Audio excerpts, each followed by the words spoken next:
Grégory Sertic met fin à sa carrière après 179 matchs en Ligue 1. Mais il a vraiment fait 179 matchs en Ligue 1, Grégory Sertic?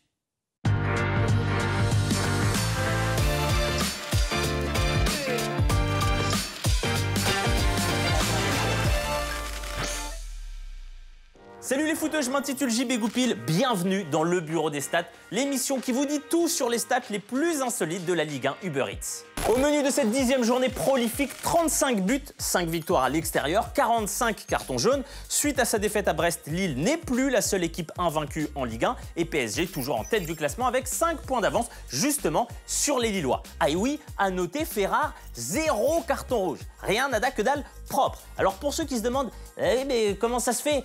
Je vous rappelle que ni Marcelo ni Cahuzac ne jouaient. Ah oui, donc forcément, c'est QFD. Juste avant de commencer ce BDS, on me signale une alerte enlèvement. L'attaque de l'Olympique de Marseille a disparu depuis le début de la saison. Si vous avez la moindre information à nous communiquer, n'hésitez pas à nous contacter.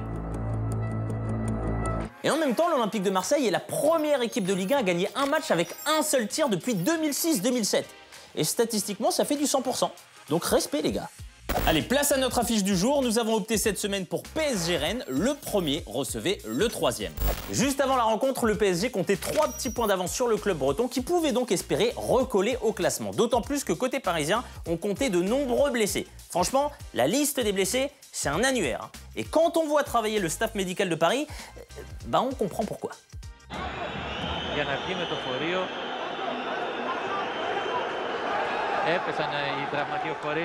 Heureusement, le Paris Saint-Germain a pu compter sur son duo Moïse Kean-Angel Di Maria. Le premier ouvre le score à la 11e minute sur une passe décisive de l'Argentin. 3e but pour Moïse Kean depuis le début de saison sur son 4e tir cadré. 21e minute, ouverture lumineuse d'Herrera pour Di Maria qui lobe Gomis 2-0. À la 73e minute, l'Argentin signe un doublé avec une frappe légèrement déviée de l'extérieur de la surface et vient ainsi crucifier les joueurs de Julien Stéphan. Score final 3-0. Score sévère pour les Rennais qui ont pourtant tiré 16 fois au but durant ce match. Beaucoup plus de réalisme côté parisien avec 9 tirs pour 3 buts. Tweet de Thomas Tuchel après la rencontre, on a su rester solide défensivement. J'ai eu la bonne idée de titulariser Marquinhos en défense centrale. Ah bah ça, le flair des grands, hein. Parce qu'une trouvaille pareille, fallait y penser quand même. Malgré 4 blessés supplémentaires côté PSG, ce qui porte le total à 12, les joueurs parisiens, contents de cette victoire, l'ont fêté en rentrant chez eux avec un petit concert de klaxon.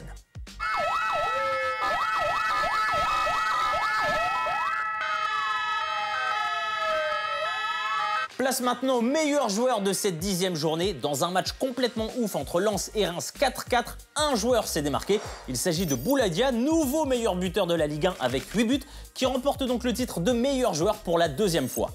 À la 54e minute, sur une ouverture de Berisha, l'attaquant rémois mystifie la défense lensoise et place une frappe croisée qui trompe les cas. Pas hyper concentré sur ce coup-là.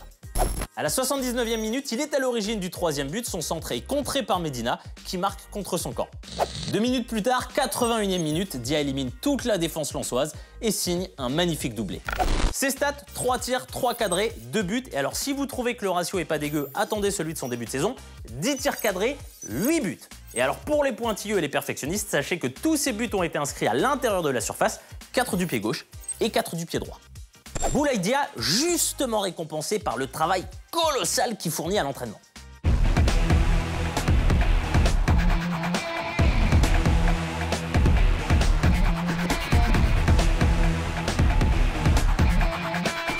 Place maintenant au pire joueur de cette 10e journée. Alors ce week-end, on avait le choix. Les défenses de Reims et de Lens qui en ont pris 4 chacune, celle de Nîmes qui en a pris 5, mais finalement on a choisi le défenseur lillois Bradarić qui a absolument tout raté contre Brest.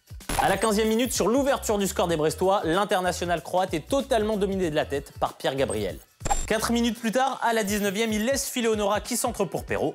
Bim, 2-0. Et à la 41e minute, l'arrière latéral est une nouvelle fois débordé sur son côté, ce qui permet à Brest de marquer le 3e but. À la 45e minute, Christophe Galtier décide donc de le remplacer par Reinildo. Bref, un véritable naufrage pour le Croate.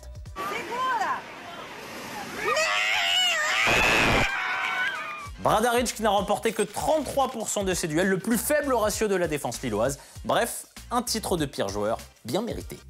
Les amis, ce BDS touche à sa fin, mais juste avant de se quitter, c'est à vous de jouer. Alors pas de prono sur la prochaine journée pour cause de trêve internationale, mais ça ne va pas nous empêcher de spéculer un peu. Alors, à votre avis, durant cette trêve, qui va remplacer le directeur sportif de Dijon, Peggy Louis-Ndoula, licencié il y a quelques jours? L'avis de la rédac? Ah bah personne, hein. Aux dernières nouvelles, aucun des directeurs sportifs des 5 grands championnats ne serait intéressé. Après la trêve, Angel Di Maria réussira-t-il enfin à répondre à une interview en français? L'avis de la rédac? Si la trêve dure 6 ans, il y a peut-être moyen qu'il arrive à dire bonjour. Voilà les amis, j'étais ravi d'être avec vous pour ce 13e Bureau des Stats. On se retrouve la semaine prochaine. Et surtout d'ici là, n'oubliez pas que les statistiques sont au football ce que Donald Trump est au passé. Indissociable.